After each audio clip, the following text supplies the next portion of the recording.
Okay, Bismillah ar-Rahman ar-Rahim. So, Alhamdulillah, Allah has blessed us with 29 nights of Ramadan. And as I keep mentioning for myself and for all of us, remember that tonight could be Laylatul Qadr. Tonight could be Laylatul Qadr.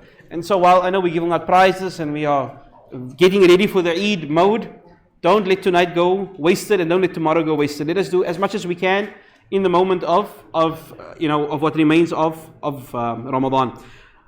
Alhamdulillah, one of the beautiful things we did this year was giving those pro tips, and I hope that everybody benefit from them.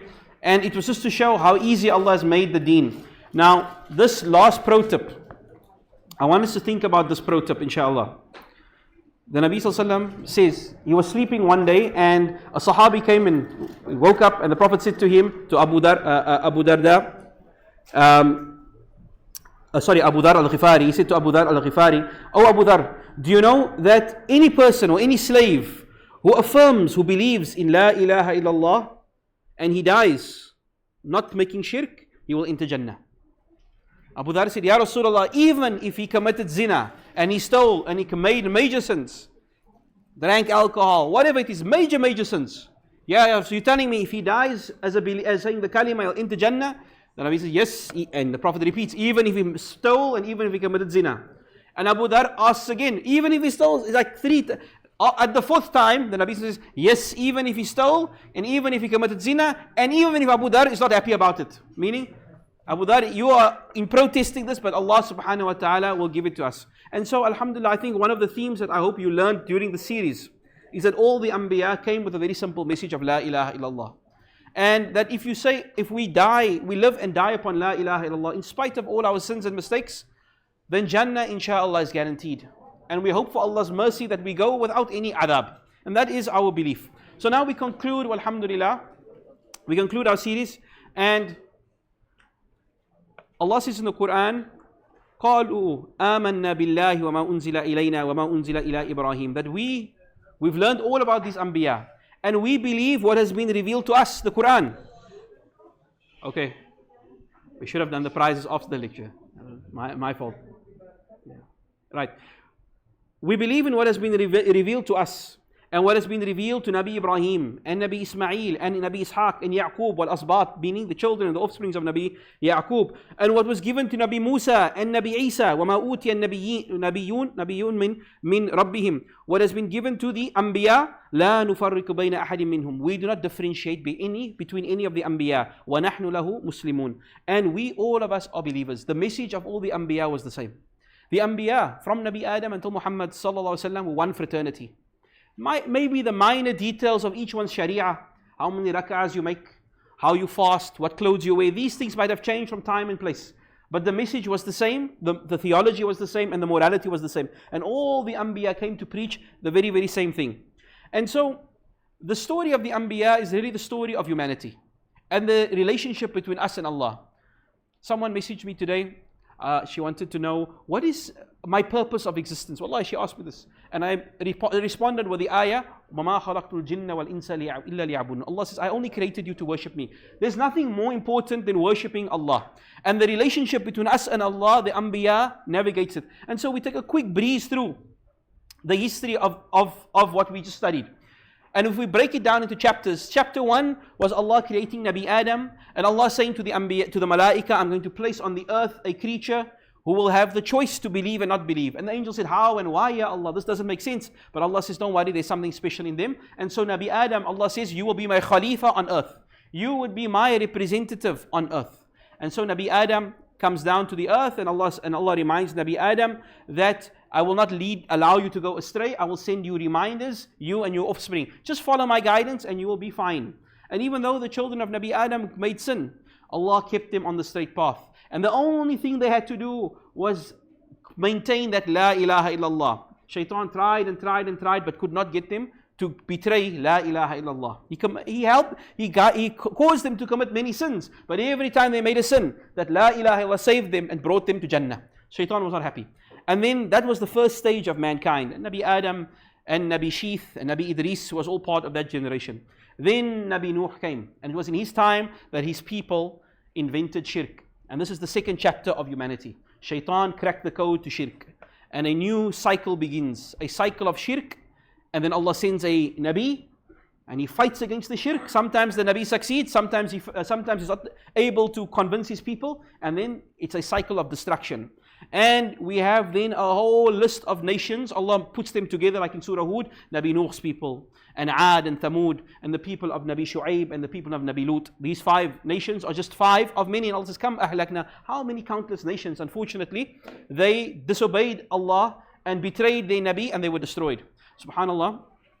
We take these ayat sometimes just passingly. We make dua for the people of Thailand, the people of Myanmar, the people that saw the earthquakes. When you see these calamities, when Allah subhanahu wa ta'ala strikes, there's no, your technology and your power can't save you. And so we read these ayat, but you can imagine how terrifying it must have been for those when Allah sent the adab. And Allah subhanahu wa ta'ala says so many times in the Quran, I did not oppress those people. The people who ultimately received the destruction, this was their own doing, and Allah is not dhallaman al-abid. Allah is not an oppressor to His creation. So we had this cycle of destruction, and it appeared as if though shaitan had won. Chapter 2 appears that shaitan had won. Islam, la ilaha illallah, becomes extinct. The Kaaba itself disintegrated, destroyed, nothing left of the Kaaba. Then Allah begins by sending the most praised man on the face of the earth, the man that everybody is fighting to be like. He is the gold standard of what is true and right and righteous. Nabi Ibrahim. Nabi Ibrahim comes, and he's the great reviver of monotheism. He resurrects this religion from its extinction amongst mankind. And he starts as one man, and he will change the face of the earth. Today, the biggest block of people that believes are monotheists, who claim to be monotheists. The Muslims and the Jews and the Christians and anyone else is monotheist. Everyone subscribes to Ibrahim. And so he changes all of humanity with a very, very simple message. His theology, his tawheed, his religion is a very simple one. He says, who do you worship? I worship He who created me and He who guides me. He who feeds me and He who gives me drink. He who heals me when I'm sick. And it is He who will cause me to die and will resurrect me again. And it is He who I hope will forgive me on the day of judgment. This is Allah. This is my religion and the religion of Nabi Ibrahim. And so Nabi Ibrahim reboots Tawheed, La ilaha illallah. And what appears to be a very small fringe movement in the middle of Palestine, and then he sets up one of his sons in Mecca and one son in Jerusalem. It's very obscure, like a cult. The rest of the world don't know who these people are, but Allah mentions that you, O Ibrahim, you will change the face of the earth. And when Nabi Ibrahim passes away, Allah says to Nabi Ibrahim, your family will be blessed with nubuwwah. From your offspring, the Anbiya will come. And your grandson Ya'qub, who is Israel, from his lineage, I will send Nabi upon Nabi. And while the whole world might be going astray, your family, the family of Ibrahim, will continue preaching the oneness of Allah. And so the next chapter is the chapter of Bani Israel. Season 4 is the season of Bani Israel. And Allah spends a lot, gives a lot of mention about them and the Anbiya. Nabi Ya'qub, Nabi Yusuf, Nabi Musa, Nabi Harun, Nabi Dawud, Nabi Sulaiman, Nabi Zakaria, Nabi Yahya, Nabi Ayub, Nabi Yunus. All of these are from Bani Israel. And why? Why is Allah mentioning them so much? Because Allah wants us to remember we are the nation after them. We must learn from them. And so Bani Israel had great days and they were amazing, and then they had very bad moments. And subhanAllah, unfortunately for Bani Israel, in spite of all the mercies and blessings Allah had given them, and Allah genuinely, we say this, we don't deny the Yahud, the Bani Israel, we don't deny it. We say to them, you are the favored people of Allah. Allah says in the Quran, Inna astafa ala Ya'qub, the ala Imran. Allah favored you above all of Alameen. Allah chose you as a people above all of us. And Allah had given you what He had not given any of the other Alameen, of the other nations. And the amount of Anbiya that went to you as a tribe, thousands, whereas to us 1 or 2 Anbiya. Yet you betrayed that promise that Allah had with you. Allah wanted them to be the benchmark of guidance for mankind. But then Allah showed the failure of Bani Israel. Allah subhanahu wa ta'ala did not take away a blessing from them unjustly. And that is why when we read the Quran, and I want us to understand, we read Surah Baqarah, Surah Ali Imran, these are the beginning of the Quran. Even though they were revealed at the end of the life of Nabi Sallam, what are these surahs about? It is a summary of what happened before. and we saved you from Fir'aun, and we gave you the Torah, and we lifted up the mountain over your head, and we gave you water in the desert, and we sent down manna wal salwa, we sent you birds from Jannah and food from Jannah, we gave you a land. Every time you disobey and betrayed Allah subhanahu wa ta'ala, when you were in difficulty, you asked, send us a Messiah. We sent you the Messiah, and you tried to kill the Messiah, the one who was going to save you. And so with that, Allah subhanahu wa ta'ala, and yesterday we ended that Bani Israel, that's it. No more nubuwwah coming, no Nabis are going to come to them anymore.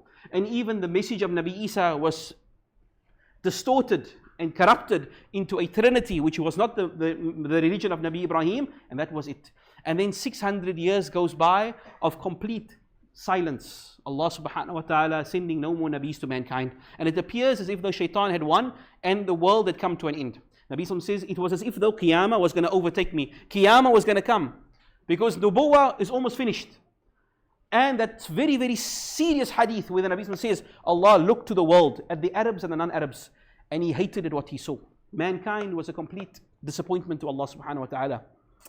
But then Allah subhanahu wa ta'ala sends the final Nabi, the last chance for mankind, with the greatest of all of His revelations. And Allah subhanahu wa ta'ala made that Nabi the rahmatul lil alameen, a Nabi to all of mankind, mankind's last chance. And with this Nabi, he would, by the rahmah of Allah, by the grace of Allah, he would achieve what no other ummah had achieved, truly a universal religion of La ilaha illallah. Nabi Ibrahim's community was small, they were the minority. The Jews were always a tiny minority. The Christians who became global, they became global, but a shirk, a religion which not on the basis of Nabi Ibrahim. This ummah achieved what the other nations did not. By the grace of Allah, not because of our greatness, because of Allah subhanahu wa ta'ala. That La ilaha illallah spread truly through this ummah to the east of the world and the west of the world. That every single nation, every single moment, there are people making salah, making sujood. And if ever we want to see the blessings of Allah on this ummah is in the month of Ramadan, where billions of people fast and make salah and worship unlike any other nation. And that is why in Surah Baqarah, Allah subhanahu wa ta'ala gives a long summary of Bani Israel, what you did, and how you disobeyed me, and how you had broken your covenant, and then you betrayed Nabi Isa. And immediately after that, what does Allah talk about? Allah talks about the changing of the Qibla. What has that got to do? What's the link between Bani Israel and the Qibla? Allah is saying, the capital is no longer Jerusalem. With all the love and respect to Jerusalem, it will never, that is the land of the Nubuwwah. But Allah is saying the capital, the headquarters is in Mecca. And that the covenant with Allah, the promise between Allah and the people who are going to carry the message of La ilaha illallah is this ummah, no longer Bani Israel. This is the ummah that's going to carry it. And remember that when the Nabi Sallallahu Alaihi Wasallam left, we are unlike the Bani Israel who took for granted when one Nabi dies, the next one is going to come. We know there's no more Nabi. And when there's no more Rasul. And if this ummah fails, then it's Qiyamah. But we are the last stand between Qiyamah and catastrophe and shirk and the end of the world. It's this ummah. So long as this ummah continues worshipping Allah, we continue to carry that message of La ilaha illallah. And that is why we don't praise ourselves, we let Allah do the praise when Allah says, كُنْتُ خَيْرَ أُمَّةٍ أُخْرِجَتْ لِلنَّاسِ. Of all the nations from Nabi Adam until you, O Muslims, the Ummah of Muhammad, you are the best nation I ever raised amongst all of humanity. تَأْمُرُونَ بِالْمَعْرُوفِ وَتَنْهَوْنَ لِلْمُنْكَرِ وَتُؤْمِنُونَ بِاللَّهِ. You establish what is good, you forbid what is evil, and you believe in Allah. And then Allah says, وَلَوْ آمَنَ أَهْلُ الْكِتَابِ. And if only Ahlul Kitab could do what you did, لَكَانَ خَيْرٌ لَهُمْ. It would have been better for them. Minhum, of them are believers, but most of them are disbelievers. And we say once again, Alhamdulillah, and Allah bless what Allah had given of the previous nations. But we take the fadl, and the fadl is from Allah and His Rasul and His Quran, that 1,500 years after the demise of Nabi Sallam, this ummah continues to recite the Quran as he had left it, without any change. This ummah continues to make salah to the number of rak'ahs we are debating, whether 20 or 8. We want to be exactly like the Nabi Sallam. We eat, we follow his sharia to the T. We follow his deen like he had left us. No ummah, no nation, no group of people had done that. It's only our ummah by the grace of Allah. And it is for that reason, as the Nabi Sallallahu Alaihi Wasallam ends, when he says, we are the last ummah to be given, to come about. In terms of time, we are the last. But the most blessed in the sense, we will be the first to enter Jannah. And will be the most favored and honored in Jannah. And this is the greatest ummah that Allah had raised up. And so Alhamdulillah, you and me, we are continuing the story and this legacy.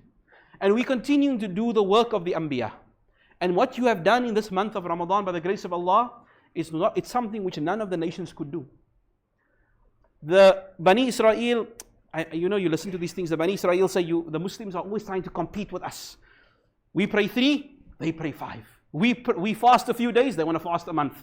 SubhanAllah, even Nabi Musa said that to the Nabi Sallam, that your ummah is not going to make so much salah. Nabi said 5, inshallah they'll make 5.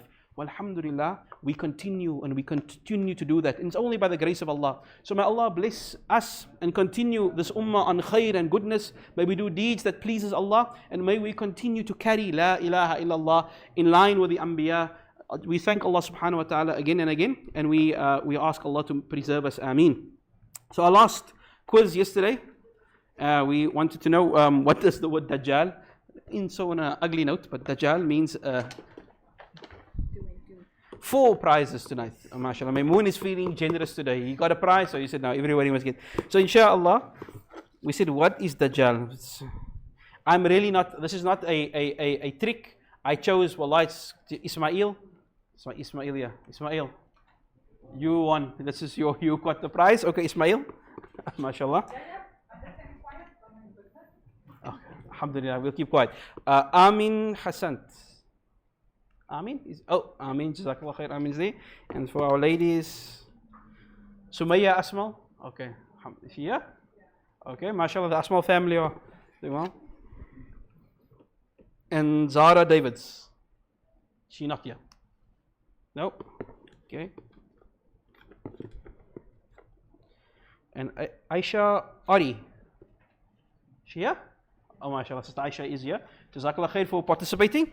May Allah bless you. Ameen. And then, alhamdulillah, we'll continue this evening with our Qiyamul Layl Salah. Shukran so much. Wa sallallahu Sayyidina Muhammad wa ala alihi sahbihi sallam mursaleen. Assalamu alaikum wa rahmatullahi wa barakatuh.